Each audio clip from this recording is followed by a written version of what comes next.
ओम नमो नारायणाय।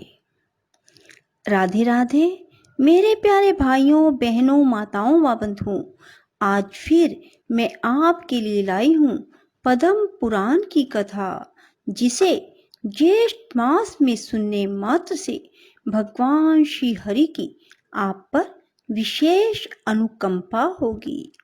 बंधुओं, यदि आपने हमारे चैनल को अब तक सब्सक्राइब नहीं किया तो जरूर करें और बेल आइकन दबाना ना भूलें, ताकि आपको हमारी आने वाली सभी वीडियोस की जानकारी सबसे पहले हो सके।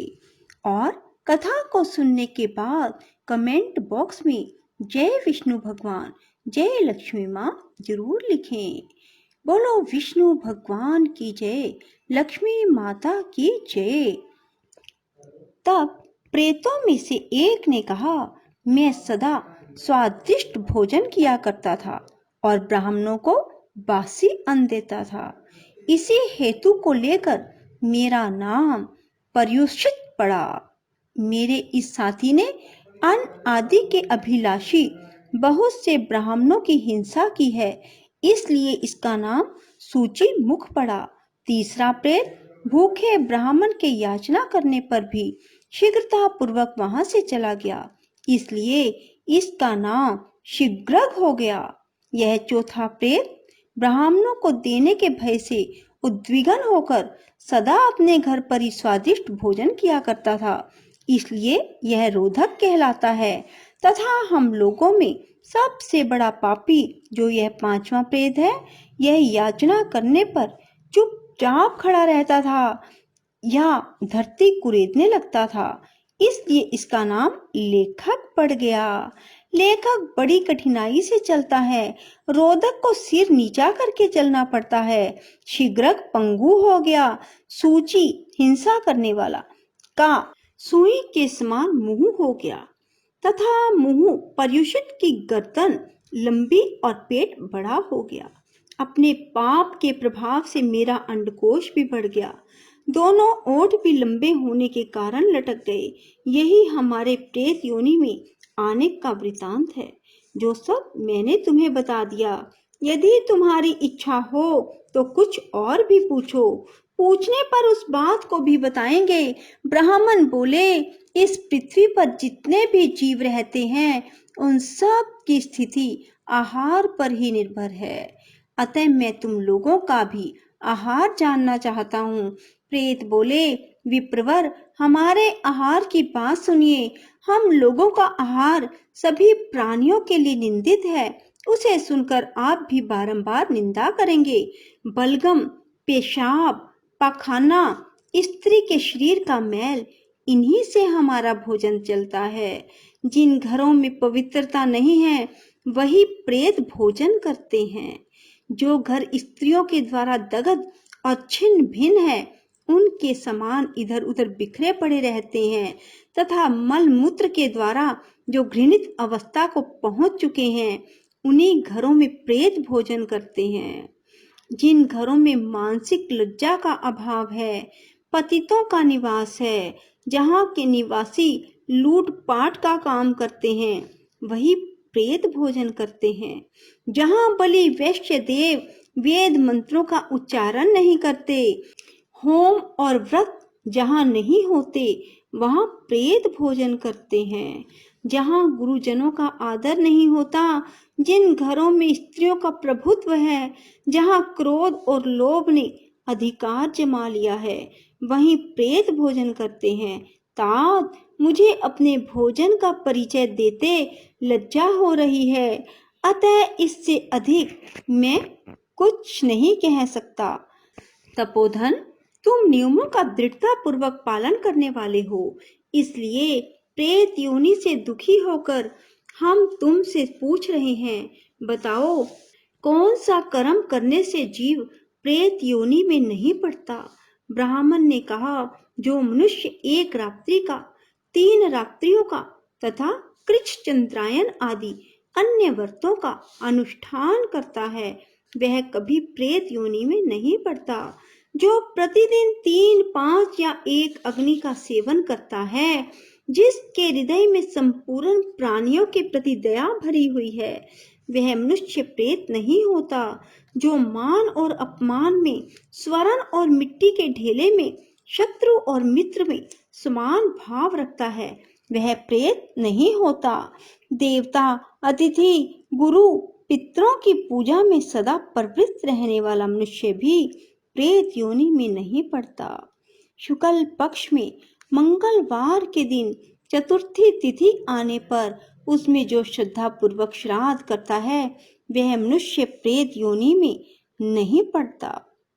जिसने क्रोध को जीत लिया है, जिसमें ढा का सर्वथा अभाव है, जो तृष्णा और आसक्ति से रहित, क्षमावान और दानशील है, वह प्रेत योनि में नहीं जाता। जो गो, ब्राह्मण, तीर्थ, पर्वत, नदी और देवताओं को प्रणाम करता है, वह मनुष्य प्रेत योनि में नहीं जाता। प्रेत बोले, महामुने, आपके मुख से नाना प्रकार के धर्म सुनने को मिले।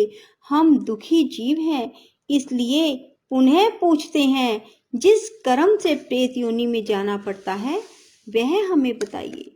ब्राह्मण ने कहा, यदि कोई द्विज और विशेषतः ब्राह्मण शूद्र का अन्न खाकर उसे पेट में लिए ही मर जाए, तो वह प्रेत होता है। जो आश्रम धर्म का त्याग करके मदिरा पीता, प्राय स्त्री का सेवन करता तथा प्रतिदिन मांस खाता है, उस मनुष्य को प्रेत होना पड़ता है। जो ब्राह्मण यज्ञ के अनधिकारी पुरुषों से यज्ञ करवाता, अधिकारी पुरुषों का त्याग करता, शूद्र की सेवा में रत रहता, वह प्रेत योनि में जाता है।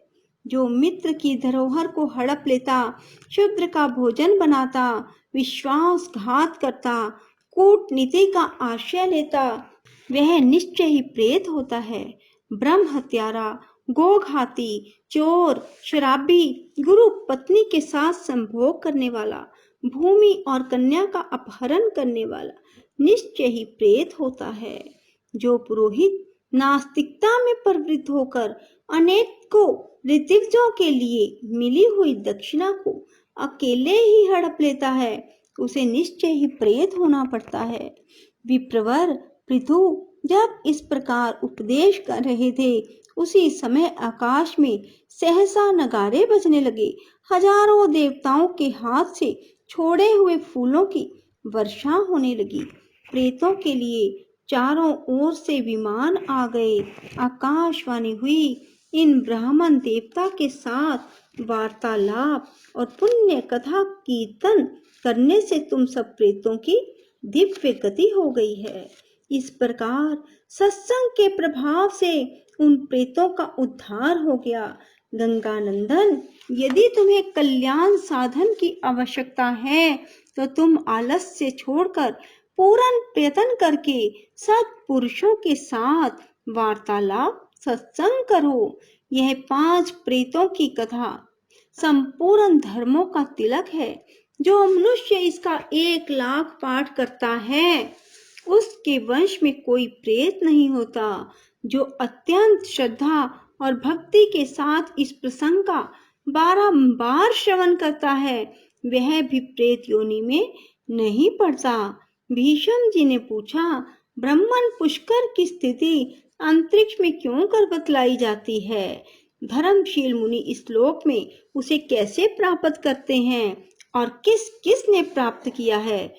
धर्मशील मुनि इस लोक में उसे कैसे प्राप्त करते हैं, किस किस ने प्राप्त किया है? कुल सत्य जी बोले, राजन, एक समय की बात है, दक्षिण भारत के निवासी 1 करोड़ ऋषि पुष्कर तीर्थ में स्नान करने के लिए आए, किंतु पुष्कर आकाश में स्थित हो गया। यह जानकर वे समस्त मुनि प्राणायाम में तत्पर हो पर ब्रह्म का ध्यान करते हुए 12 वर्षों तक वहीं खड़े रह गए। तब ब्रह्मा जी, इंद्र आदि संपूर्ण देवता तथा ऋषि महर्षि आकाश में अलक्षित होकर उन्हें अत्यंत दुष्कर नियम बताते हुए बोले, द्विजगण, तुम लोग मंत्र द्वारा पुष्कर का आवाहन करो। आपो हिष्ठामयो इत्यादि 3 ऋचाओं का जप करने से यह तीर्थ तुम्हारे समीप आ जाएगा और अघमर्षण मंत्र का जप करने से पूर्ण फलदायक होगा। उन ब्रह्म ऋषियों की बात समाप्त होने पर उन सब मुनियों ने वैसा ही किया। ऐसा करने से वे परम पावन बन गए। उन्हें पुष्कर प्राप्ति का पूरा पूरा फल मिल गया। शेष अगले अध्याय में। राधे राधे। जय श्री कृष्णा। बंधुओं, यदि आपको हमारी वीडियो पसंद आए तो इसे लाइक करें और शेयर भी जरूर करें। धन्यवाद।